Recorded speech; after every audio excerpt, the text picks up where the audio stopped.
first round game. Um, so let's see. Of the Vassar July Swiss. Against what's his name? Chris or yeah, I'm not gonna remember his. I keep getting him mixed up.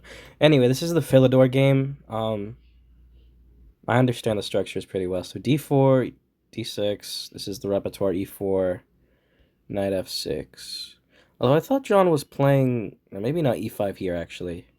Never mind. Anyway, knight f6. So we transpose to the normal Philidor. Bishop d3. It's a setup. Like if he wants to do this thing, like it's kind of like not a Kali, but it's just a very solid setup.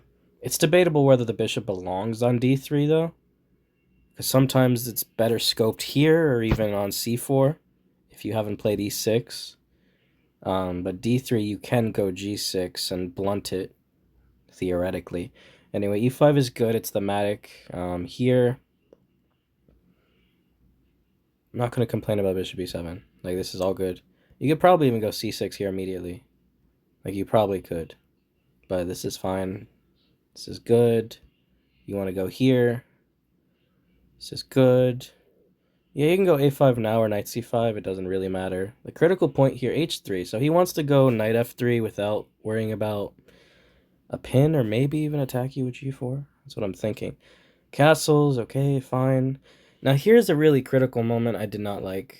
Rook e8. I don't, okay, so you have to understand this. Whenever they play in these positions, um, they have more space right now, right? They have more space.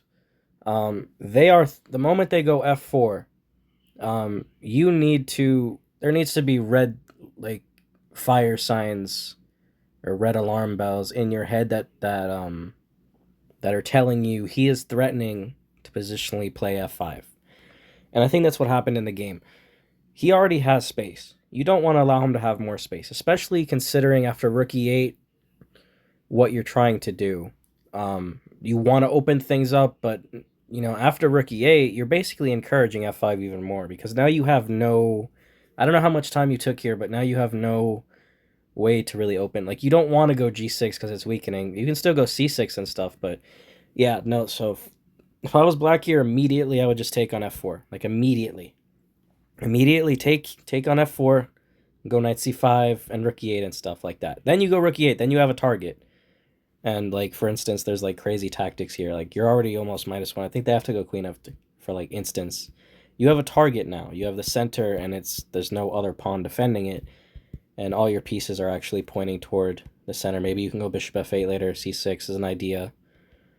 So you gotta like you give yourself all these squares. You gotta like keep your options open, and also recognize that this is like a positional threat. You can't allow them to go f5. And vice versa, if you were white, I would go f5 in a heartbeat because you're just gonna destroy them with space. So a couple things happen after that. For one, you don't allow space. For two, you get these squares. You already had c5, but now you have e5 and you have the open file. Um, so yeah, that's what I would say. I would do that immediately. I would never. You can't allow them to go f5.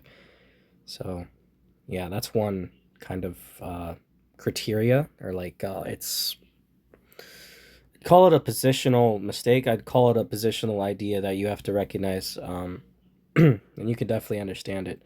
Anyway, rook e8, you allowed f5, okay. c5, fine.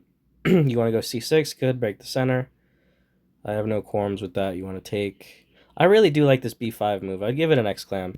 Can't take because obviously this is the idea in bishop a6. It's like a Benko gambit idea, or actually it's kind of normal in the